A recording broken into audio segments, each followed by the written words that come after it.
mean, that... But what's the machloket, the deep machloket? So the problem with, and they ask this question, if there's two faces, which way does it walk?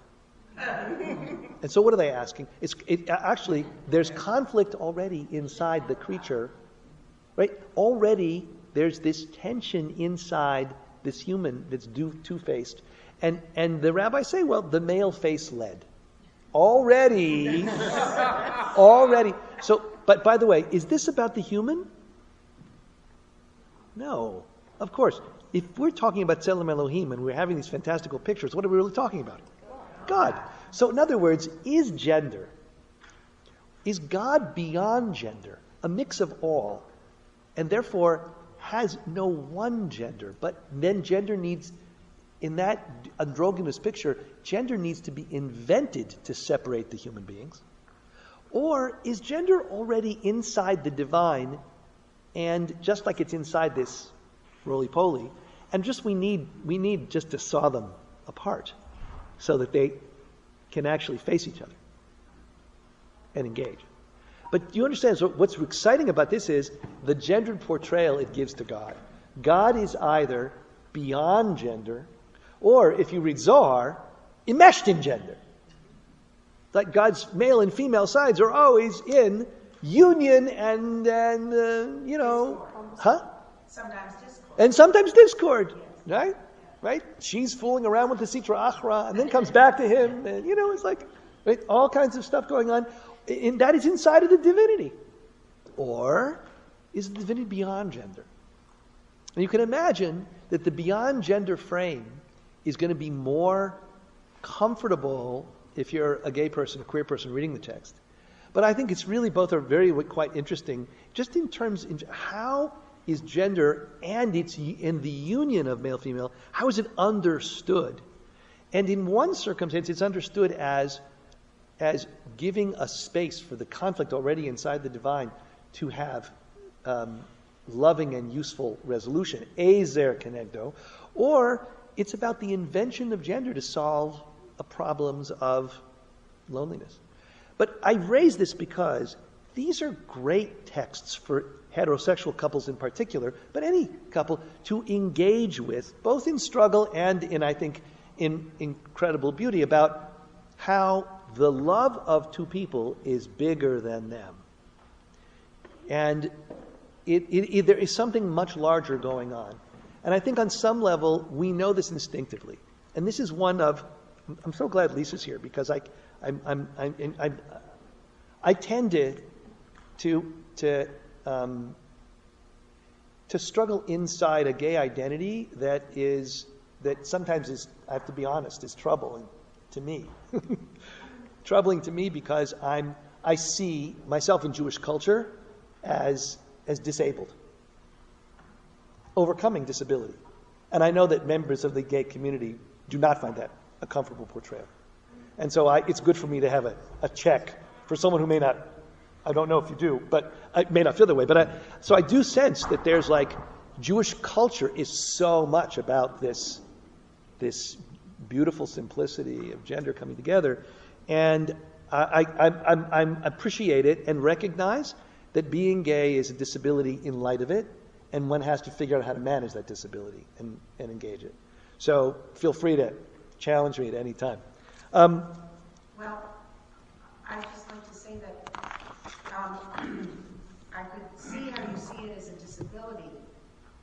However, having struggled all my entire life with the issue of women in the clergy, right. And how people have, oh goodness, I don't have to tell anybody here how that's all evolved. And in the beginning, 35 years ago, it was I was a heretic and I was all these things. And I learned to figure out that everybody's opinion is their opinion, and the visions that I had inside of me, which told me this is the right thing, it comforted me, and I could be like you, that was a beautiful metaphor, how you said you saw it going by you. Because when I feel the hate coming toward me, I just sort of mentally go like that. Right. And I let it, and I go, wow, what a day you're having today. You know? And I don't take it personally. I don't. So when I say disabilities, I don't mean it in. I think actually, put it this way: if you're in a family of bricklayers, having a tin ear is not such a terrible disability. But if you're in a family of musicians, it is. Yes. So I think that Abraham and Sarah make babies to further the covenant. Jesus makes disciples. So I kind of think that it's just important to note that it's hard being a Jew and not having an easy access to reproductivity if you have a covenantal frame of reference. If babies are the way we actually make the covenant. It's how the covenant goes. And when you can't do it in a simple fashion, if it's more complex and challenging, then that doesn't mean it can't be done. I miraculously have a 3.5-year-old who's the light of my life. But I recognize that I have friends who are finding it incredibly difficult to orchestrate that and have to figure out what it means to be a couple without. So I'm just saying that part of our challenge is to kind of like just fully recognize that that the body isn't fair. The body is not just. It just isn't. And we do our best to shape the body in some ways to overcome its unfairness. And that's the best we can do. We can't make it fair. We can only ameliorate the unfairness a bit. You know? And so I don't know if that strikes a chord, but I think it's important because our ethics are embodied, and therefore our ethics include the unfairness of the body. That we include that unfairness inside our ethics, and therefore it's not as pure as the spiritual ethics that might be out there in the world, but we actually think it's not human, those spiritual ethics. Right? Just to quickly add, there's a whole conversation to go along with this, but you had said earlier, maybe almost as a drop line, you said there are couples today who actively choose not to reproduce, and that's another dimension of this. When you talk about disability, perhaps having the ability and actively, consciously choosing not to be a part of it makes us question the ethic of itself, and you might even sort of throw that as a counterpoint to what you define as a disability and how you overcome it to be a part of. Well, so 100%. But I would say, put it this way: is that there are texts that will help in that domain. There's this famous Ben Azai text where he never married, and he said, and he was asked, "What's the punishment for not fulfilling Pru'uruvu?" And he said, it's like you attack God and you attack the human community at the same time. And they said, but that's great, but you never had kids. And he said, Ma e'eseh, what shall I do? V'libi chashka b'Torah. My heart, my soul, yearns for Torah. Didn't his friends also yearn for Torah? Like, why can't they did it? So he's saying, Libi chashka b'Torah, not for a woman is what he's basically saying. He might not be gay, but I don't desire, I just don't want to be married to a woman and that's not what I want. So my cheshek is for Torah. And then he says, that other people will sustain, Halavai should work that way, as opposed to like the active, deliberate choice, which I think is. No, but he's. People are actively. In other words, rejecting the model. They're actively saying, "I don't want to reproduce," and this is such a reproductive model. Right. To walk the world saying, "I'm deliberately choosing not to." So their rabbis would say that that's a rejection of the creation itself, and ultimately a deep covenantal treason. Because life is the highest, value, and when you actively reject it, it's seen as a blow. The only thing I would add is that one could claim that in a world that's overcrowded, that Pru'uruvu could be extended not to, because Revu is numeric, but not only, right? Rav means great. And pru means fruitful, but can also mean creative. So you could say, pru, be juicy and be great. There might be other means of doing so than reproducing in a crowded world. And you could still, here's the thing about reproduction, is that reproduction invests you in a world you will never see, which is the essence of covenant. The essence of covenant is, I live my life in light of a messianic better future that I will never see. And I make commitments that are deep to better a world I will never benefit from. Right? So how do you do that? Well, kids are the best way you commit to a world you will never see. Because you commit to, couples get married and then they care about the schools in their neighborhood. But if you don't get married or you don't have kids, do you care about the schools in the neighborhood? Well, so you could.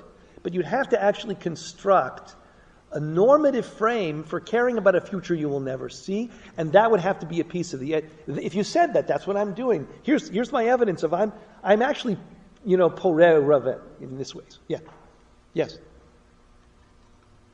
To make it even more complicated, we are, as a Jewish community, sending mixed messages as we raise our children.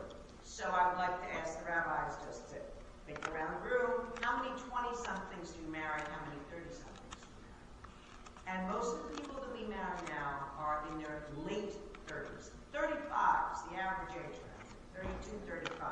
Somebody in that marriage, in that framework. And because we have urged our children to be the very best they can be, my two kids didn't have babies until each one of them was close to 40, right? Right. And so kid 2 is already a problem. Right. And yet, they're the doctors, the lawyers, or whatever, and have this pretty interesting, fabulous international life. Right. So the disability is it's because we give a mixed message in some way as well, where they either choose not to have children, or suddenly they discover it's not so easy for them. Right. And that's the reality that I think many of us as rabbis and parents are dealing with. Right. Right. So, and so, it's a real disability. no, It's so 42 years old, and it isn't going to be. The only people marrying in their 20s, are Orthodox kids, or the Orthodox kids who can't have sex before marriage, so they're getting married at 20. My kids are out at 20. And the other place that I just wanted to bring out was the problem for female rabbis. If you are a single woman rabbi, and number one, hard to find a mate once you've started this 24/7 life. And yet you are an exemplar to your community, and they are looking for you to have a marriage. And you see all the heads bobbing around the table, because just as you would consider perhaps homosexuality being a disability, which I don't think it is, being a single female rabbi could be seen as having a disability. If you see disabilities as culturally referenced, I mean, it's not an absolute disability. No, it's a culturally referenced. Culturally referenced. So these are the problems of our times that we didn't have. It's culturally based. What's your name? My name is Judith Halevi. Okay, so Judith, here's the thing: is that we still haven't grasped the meaning of gender after the modern turn. We just still don't know what it means, because we want it to mean, we want justice and fairness, but we also aren't quite ready to let it mean nothing. And so exactly how we make gender meaningful and understand it. Look, did you see the New York Times? Equal but sexless? New York Times, last week. The more couples are egalitarian, the less satisfaction they get from their sex. And it's a book written by Esther Perel called Mating in Captivity, if you want to read it. And it's about how couples, the more egalitarian the relationship, the less sex. With men and women. I don't know about gay couples, but with men and women. It's clear that if she earns less than 40% of the income and he does less than 40% of the household labor, they consistently report greater satisfaction in their marriage. Both. So part of the challenge is this is why the liberal conservative divide no longer satisfies me.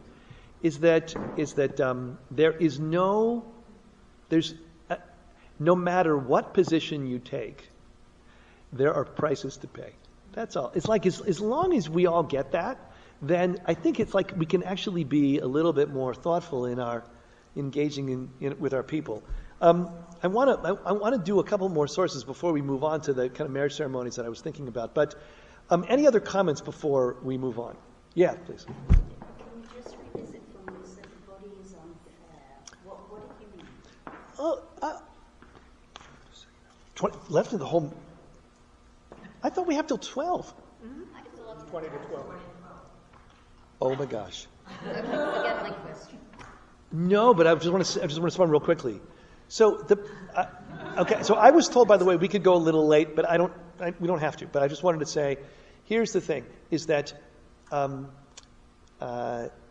it's not fair that I love my partner and we cannot hold a child that is the shared production of our bodies.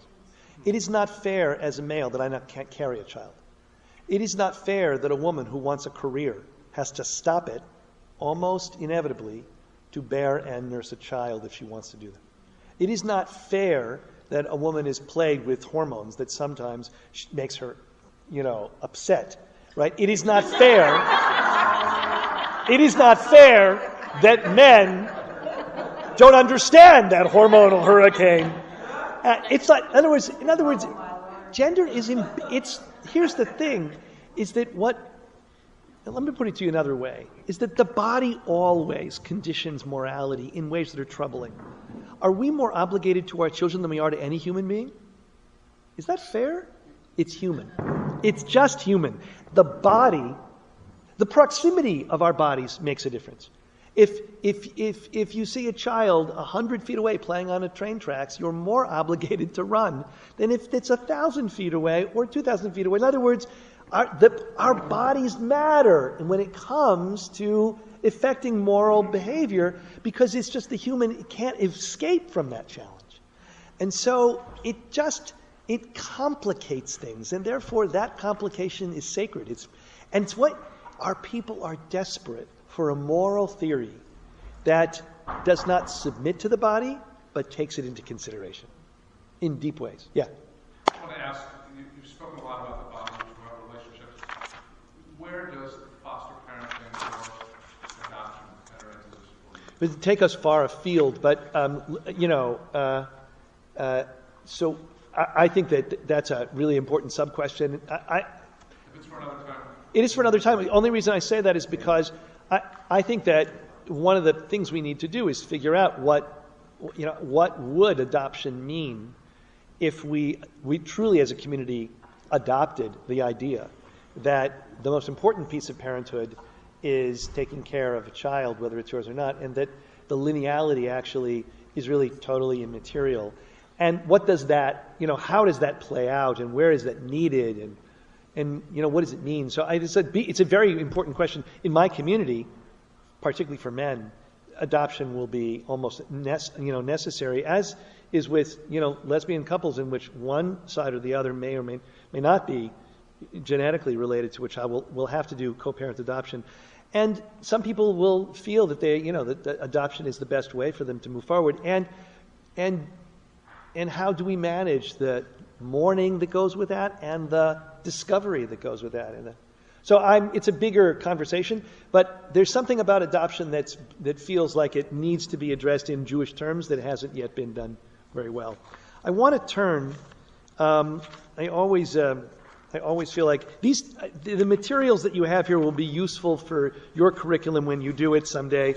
I apologize because I think. Let me tell you what the texts say, what the texts point to. They point to the fact that marriage was accomplished for all kinds of familial and economic purposes.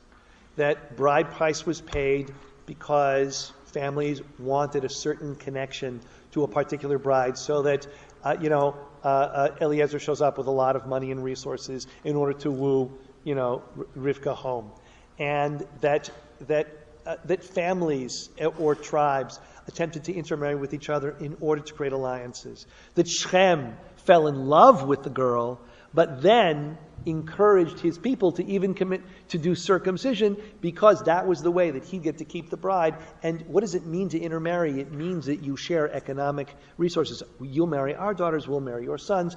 In other words, marriage was a frame for establishing continuity and power and relationship, and therefore defilement. Because if you married into Shechem's family, what happens? You ended up losing a certain sense of pure identity, so that marriage was both about extension of your power, but also potentially about losing yourself. Because when you married the enemy, you ended up becoming little different from the enemy. And so it was common among Jews in the Middle Ages to marry cousins, because it was a way that one was familiar with the landscape. Children were often sent away from home at a young age to marry into families. When I was in India, this has happened to us. It's important to share this, and then I want to go into the texts. Please turn to the very end of your materials, and we'll talk about same-sex commitment ceremonies, and I'll tell you what I did. But I volunteered in India with HAWS, and it was an amazing thing. If you ever get a chance to do it, you should do it, about social justice in the third world. And a lot of it has to do, by the way, with young women being married in very young ages for the needs of men and their tribal frames. But the men in the group, we spoke to the men, the male rabbi spoke to the men, and the female rabbi spoke to the women. Like, gender-separated world, causing difficulty with the group, because female rabbis and male rabbis were struggling for our own sense of cohesion, and I wanted there to be awareness of what it means to engage in a gender-separated society, and there was tension because we had overcome that barrier. And I thought, well, we need to understand it. And anyways, here's what occurred. The men said, when your kids get married, do they move in with the father of the bride or the father of the groom? So we said to them, well, neither. They usually create their own home, sometimes very far away. They looked very worried. And they said to us, so this is a village without electricity, without sewage, like it's very primitive subsistence community. They said, well, then who takes care of the elderly? Who takes care of The elderly. And someone blurted out, we pay people to take care of them. A smart rabbi decided to say that. And they looked really distraught and said, are you worried to get old? That strangers will be taking care of you. So here's what I thought for the first time, is that their typical frame is that women leave their homes and move in with their husband's family and make home there, and then become the caretakers of their own children, but then of the elderly of that family. Which is why, if you have sons, you understand you'll get female caretakers. And if you do not, you have all females, they are all going to go and you'll be left alone. No surprise that female infanticide happens in these societies, right? So here you have a scenario in which the social and existential and economic realities shape what marriage means, right? Clearly, families are determining who marries who for what purpose, right? With this in mind, with the sense that marriage is the place where my needs and the needs of the ongoing culture and society are put into conflict and into tension, I think it's just a very powerful site for learning and for growth and for developing a kind of more mature frame for helping people marry in a way that's aware. And boy, do they need it. So I want to give you a little bit of how I see Kiddushin, the problems with it that I nonetheless live with, and then what I do for same-sex marriage. So please turn to the Shtar Shutufin at the end. So here's what I decided to do, that Rachel Adler had set this up, and I thought it was a great solution, is that I don't believe Ktubah makes any sense nor does Kiddushin. Kiddushin is a frame that works like this. Kiddushin works like this. There are laws of arayot. They exist in the Torah. And when a man puts a ring on a woman's finger or gives her any gift, it doesn't need to be a ring. As it turns out, it's a ring for tangential reasons having to do with the Middle Ages. The moment he says, Hare at mikudeshet li bitabat zo, with this ring, Kedat Moshe Yisrael, the moment the ring is on her finger, and she accepts that ring, all the laws of arayot in the Torah are immediately enforceable. She is in a relationship that she cannot formally terminate, and only he can with a get, structurally, right? And when she, if she does, for the sake of complementarity, puts a ring on his finger, it means absolutely nothing. It has no legal meaning whatsoever. In fact, his putting a ring on her finger only because of Rabbeinu Tam in the 10th century includes a tangential frame for his need to get 100 rabbis to let him divorce without her permission.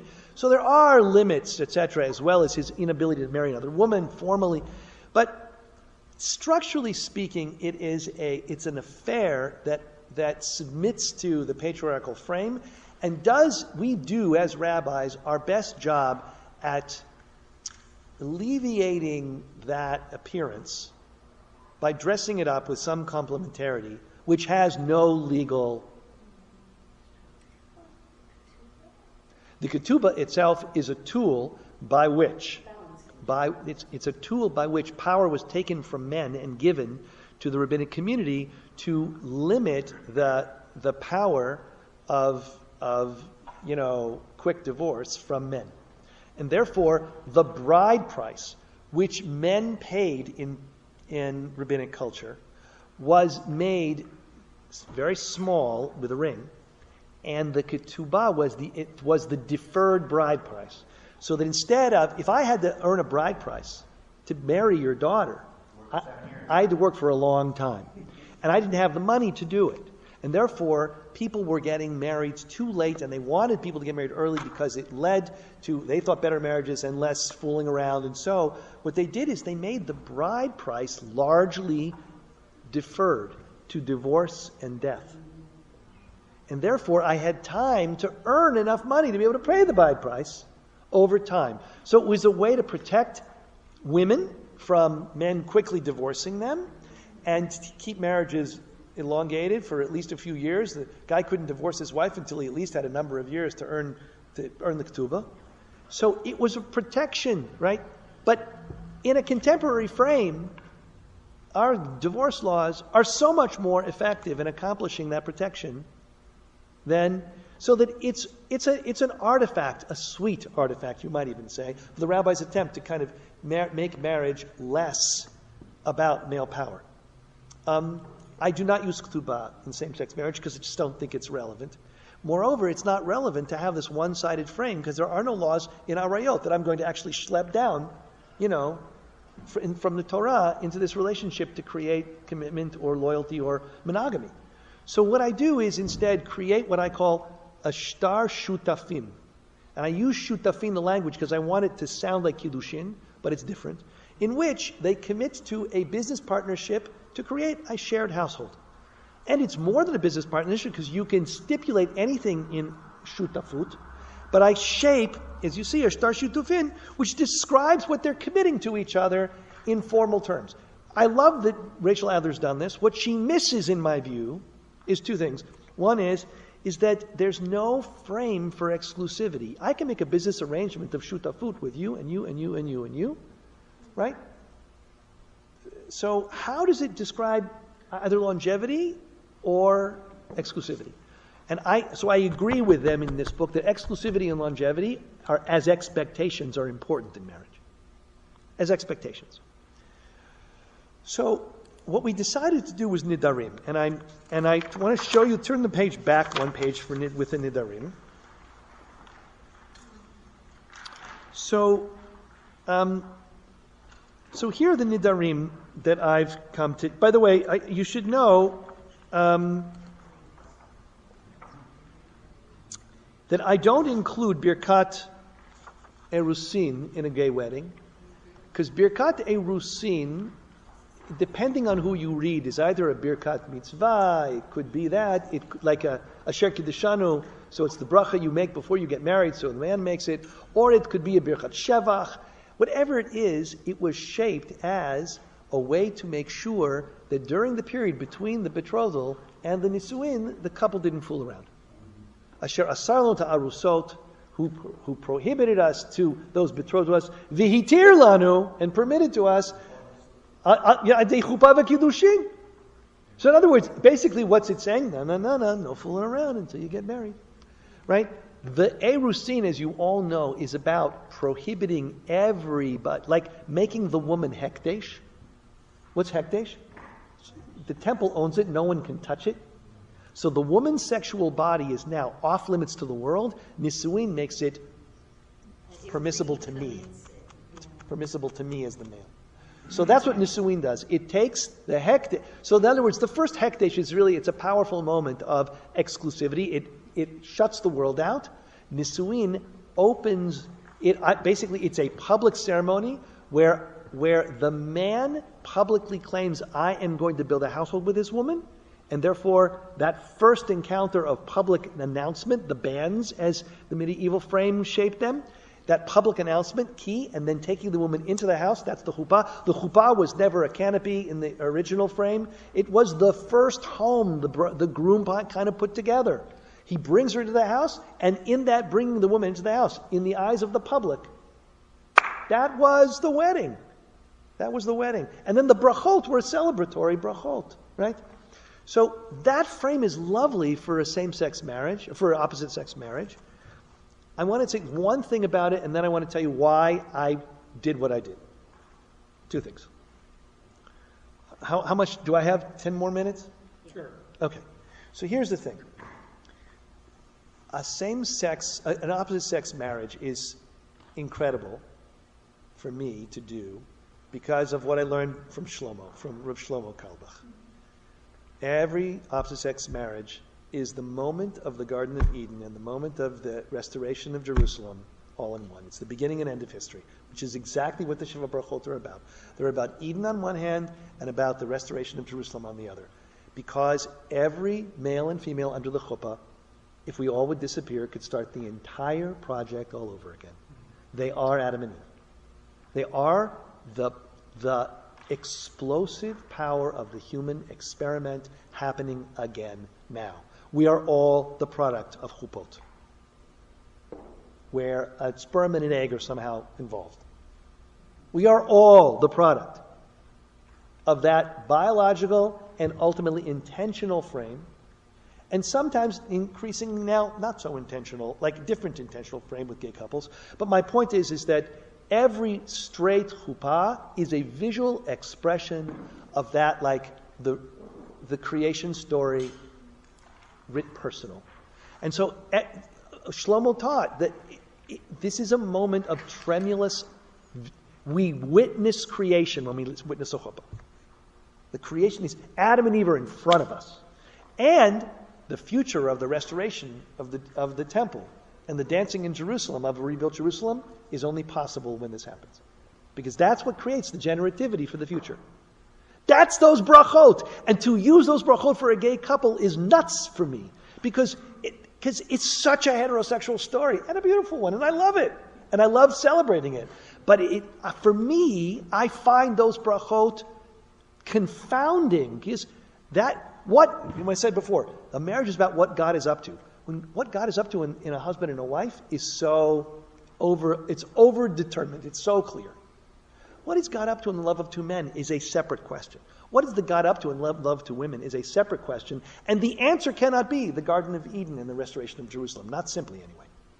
So if that's the case, I am looking for a mythos that makes the love of two men, love of two women, bigger than their love. A part of a mythic imagination that's deeper and richer. That's what I'm trying to do. So I'm doing two things. One, I need to create something Rachel Adler doesn't create, which is loyalty and monogamy, which I believe for Jews is going to be extremely important to articulate it. As well, I'm looking for a divorce ceremony that's coherent. So that's technical. And on the other side, I'm looking for a mythos that's exciting. So here's the frame. I give everybody nidarim and a hareat or a hareata to say. And if you take a look at the text, it's right here. Take a look at the second page. Each person sequentially says the following. Hare ani noder. It's like 3 pages from the end. It says Hare ani noder at the top on the left. That's Adam. Yeah, it's Adam and Steve, I think. Yeah. Hare ani noder, or noderet. Shemirega she'akabeh mimcha or mimech tabat. Agdish et atzmi ruchi v'gufi l'shitufenu zivurenu v'chayinu b'yachad. Right? Behold, I swear that the moment I receive a ring from you, I will agdish means I will dedicate my body, my life, to our partnership, our coupledom, and our life together. And then the other partner says, Harei ata miyuchedet li, behold, you are unique to me. I don't say mikudeshet, because I'm nervous about using that language. You might feel less nervous. B'kabbalat tabadzu, by receiving this ring, the moment the ring goes on the finger, the neder is chal. You know what chal means? It takes effect. So the moment I get the ring on the finger, the neder I just said takes effect. I am at that moment swearing physical and emotional loyalty. And then we flip it. And the tokef neder is what's binding them. And what's marvelous about this for me is divorce is hatarat nidarim. And hatarat nidarim independent of each other. The Beit Din gets a request for hatarat nidarim, and either they go together or one goes alone and says, what I intended to happen did not happen, and I'm asked to be freed from my neder. And then there comes a process which I spell out in the prenuptial agreement. What's the process by which the rabbis will give them, machulach, you're free, your neder is over. Can it be done unilaterally? Yes, that's the whole point, is that they're unilateral nidarim, and they can be done unilaterally. Right? Okay. Lastly, I want to say that this is my first stab, and I do not think it's the best, but it's certainly interesting.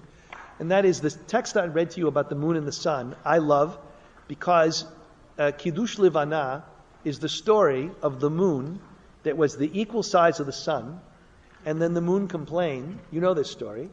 How can two kings rule with one crown?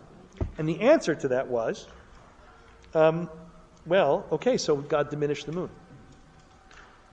So we all know that two are in conflict. That's the whole problem. And therefore, the solution to conflict is hierarchy. The moon is made smaller.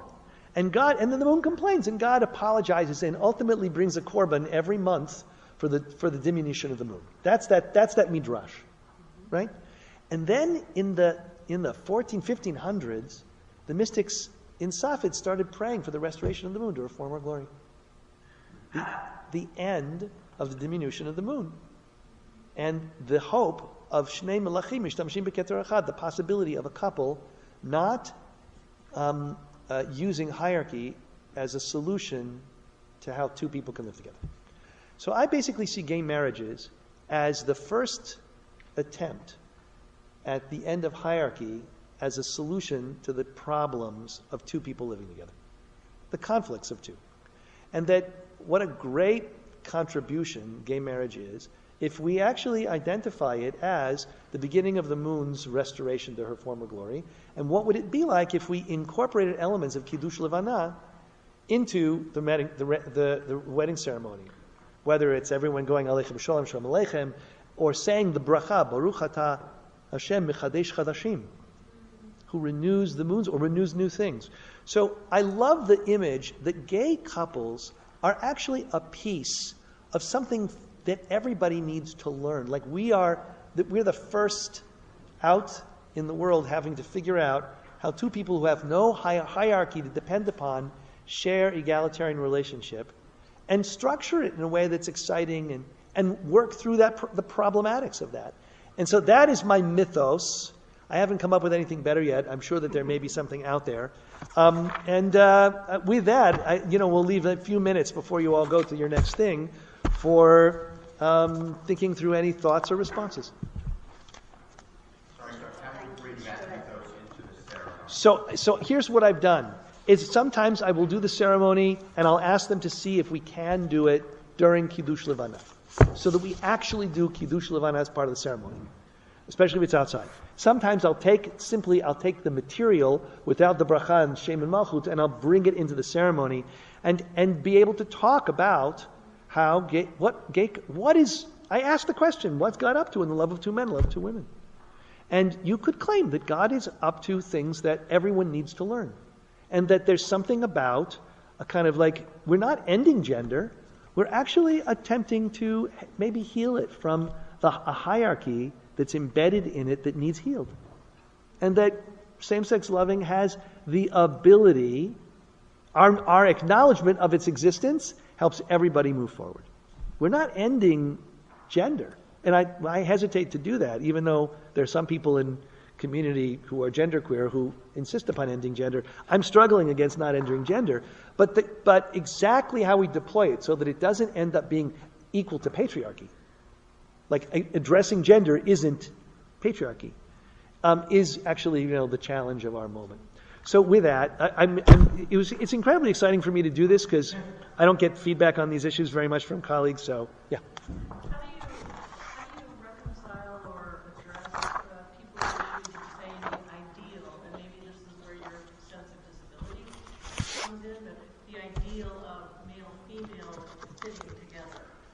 Oh, forgive me for being... When Elliot Dorff called me, he's a friend, and he said, Steve, I have good news and bad news. The good news is we got it through. The bad news is not anal intercourse. And I said to him, that's actually good news. He said, why? I said, the conservative movement's really suffering from a PR trouble of being boring. The fact that every conservative rabbi will have to say anal intercourse from the pulpit. Just the language is going to up it'll be a much more interesting movement the day after that happens. So, here's the, I know, but here's the thing, is that part of our, look, we got to kind of get over it. I said when a bunch of straight men try to figure out what gay sex is, they're not going to get it right. But, it's like there is a truth to that. The generativity matters. And I want to say that a lot of gay people, once again, we don't talk about this because it's hard for us. But there's a loss in that I can't wink at my partner, make love, and there's a baby. And I just don't want to deny that loss. Given that, what's possible? As, Rabbi Weiss, one of my teachers, says, don't let what you can do don't let what you can't do limit what you can. So here's what I'm going to say as well. They don't fit together. So there's something about, particularly with men, with women, someone else is going to have to answer that question. But with men, I'm going to say, forgive me if this is inappropriate in this kind of, about 3.5 inches up the anal sphincter is, where the prostate sits, and pressure upon it actually is quite pleasurable. You tell me what God intended. I don't know. But I'm going to tell you that your assumption about somebody else's naturalness in their experience of sex is highly presumptuous. And so, who says this isn't a piece? I'm going to say, here's the thing. We used to think that nature was right-handed and left-handed people were a violation of nature. So we now many of us think that heterosexuality is natural and homosexuality is a violation of nature. I'm just going to say, it's left-handed, that's all.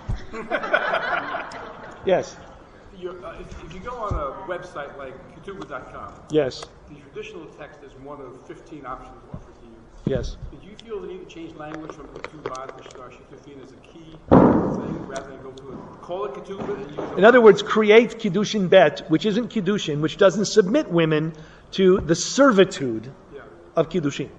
Look, I will get in way more trouble than I'm already in if I start doing straight weddings with my commitment ceremony for gay couples. Because it will be a forward resistance. It would be, maybe you should do it. But I'm nervous about doing it for my own communal identity. But I get requests. I get straight couples say, I don't want to do this.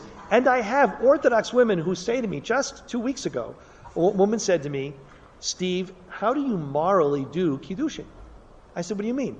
She said, if two men were in front of you and said, I want to sell myself as an Eved Ivri, and he wants to buy me, will you help orchestrate that? Would you think it's moral to do so?